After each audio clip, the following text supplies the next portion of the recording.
શ્રી વલ્લભા દેશ કી જય. સર્વે વૈષ્ણવોને જય શ્રી કૃષ્ણ. પ્રિય વૈષ્ણવો, આજે આપણે ગોપમાસ વિશેની ભાવના જાણીએ અને સત્સંગ કરીએ. તો ગુજરાતી તિથિ પ્રમાણે કારતક વદ એકમથી ગોપમાસનો પ્રારંભ થાય છે અને માગસર સુદ પૂનમના દિવસે ગોપમાસની સમાપ્તિ થાય છે. તો ગોપમાસ તે કારતક વદ એકમથી માગસર સુદ પૂનમ સુધીનો કહેવામાં આવે છે. તો ગોપમાસમાં પુષ્ટિ માર્ગમાં શું ભાવના છે તેમજ સનાતન સંસ્કૃતિ પ્રમાણે શું મહાત્મ્ય છે તે જોઈએ તો ગોપમાસ છે એ રામાવતાર સાથે જોડાયેલો છે અને રામાવતારમાં શ્રી રામે આપેલા વચન પ્રમાણે કૃષ્ણાવતારમાં પ્રભુએ આ વચનો પાળ્યા અને લીલા કરી. તો એ શું લીલા કરી એ જોઈએ કે રામાવતારમાં શું ભાવ રહેલો છે અને પુષ્ટિ માર્ગમાં પ્રભુએ શું લીલા કરી. તો રામાવતારમાં દંડકારણ્યમાં ઋષિઓ તપશ્ચર્યા કરતા હતા ત્યારે શ્રી રામચંદ્રજીએ સીતાજી સાથેના દર્શન કરી અને તેમાં પ્રભુમાં ઋષિઓને માધુર્ય ભાવ પ્રગટ થયો. તો તેઓએ શ્રી રામચંદ્રજી પાસે તે પ્રમાણેની ભાવનાના મનોરથો પૂર્ણ કરવા માટેનું વચન માગ્યું. ત્યારે પ્રભુએ રામાવતાર તે મર્યાદા પુરુષોત્તમનો અવતાર હોવાથી તે મનોરથો કૃષ્ણાવતારમાં પૂર્ણ કરવાનું વચન આપ્યું. તે સર્વે આત્માઓ કૃષ્ણાવતારમાં ગોપી સ્વરૂપે નંદાલયમાં ગૌડ દેશથી આવ્યા. આ 16,000 ગોપીજનોના જૂથને કુમારિકાઓનું અથવા ઋષિ રૂપાઓનું જૂથ કહેવામાં આવે છે. તેઓએ ફક્ત શ્રીકૃષ્ણને જ મનથી પતિ માન્યા હતા અને શ્રીકૃષ્ણને પતિ મેળવવા કાત્યાયની દેવીનું વ્રત કર્યું હતું.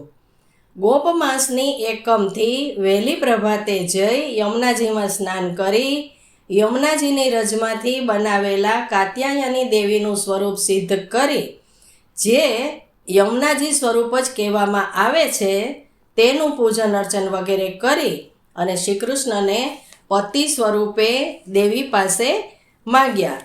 જે ઋષિરૂપા હતા, જે રામમાં જે માધુર્ય ભાવ પ્રગટ થયો હતો એ કૃષ્ણાવતારમાં આવી રીતે ગોપી સ્વરૂપે પધાર્યા. પરંતુ આ વ્રતમાં તેઓનો વરુણ દેવતા અંગેનો અપરાધ થયો હતો તે કારણે વ્રત ફલિત ના થઈ શકે તેથી પ્રભુએ તેઓના ચીર હરણ કર્યા અને કિનારા પર રાખેલા તેઓના વસ્ત્ર લઈ કદમના વૃક્ષ પર બેસી તેઓને એક એકને અલગ અલગ આવી પોતપોતાના વસ્ત્ર લઈ જવા કહ્યું.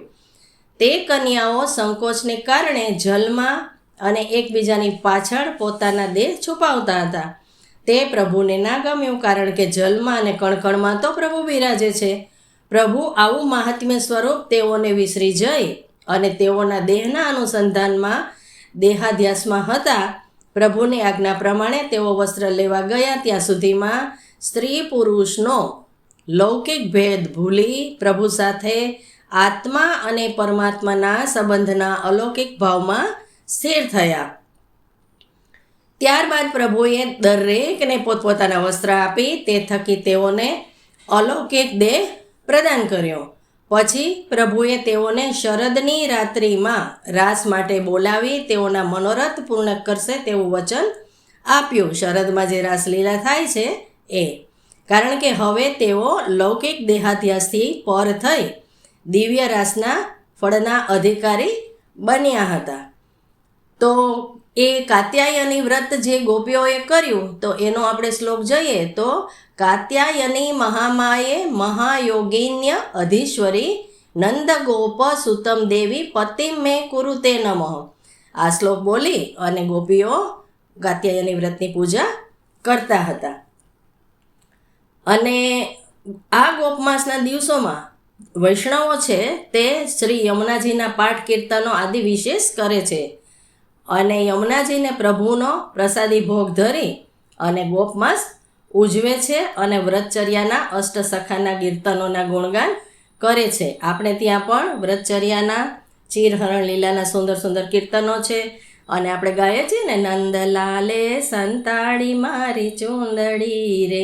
આપણે પછી એ એક ધોળ લેશું. અને બીજું કે આખા વર્ષ દરમિયાન આપણે જાણવું હોય તો કયો મહિનો કયા સખીના ભાવનો છે તે જોઈએ. તો જે આ ગોપમાસ છે તે લલિતા સખીના ભાવનો છે, અને તેમાં 3 માસ આવે છે, કારતક, માગસર અને પોષ. તો આ લલિતા સખીના ભાવનો છે. પછી મહાફાગણ ચૈત્ર એ ચંદ્રાવલીજી સખીના ભાવનો છે. એના પછી આવશે વૈશાખ, જેઠ અને અષાઢ. તો એ શ્રી યમુનાજીના ભાવનો મહિનો છે. પછી શ્રાવણ, ભાદરવો અને આસો છે તે શ્રી રાધાજી સ્વામિનીજીના ભાવનો કહેવામાં આવે છે. હવે શ્રીમદ ભાગવત અને ગીતાજીમાં પ્રભુ કહે છે કે માર્ગશીર્ષ તો મને અતિ પ્રિય છે અને તે હું જ છું. તો ગોપમાસ એ પ્રભુને પણ પ્રિય એવો માસ છે. તો આપણે પણ પ્રભુને અતિથી અતિ લાડ લડાવીએ અને સેવા ભોગ સામગ્રી ધરીએ. જય શ્રી કૃષ્ણ.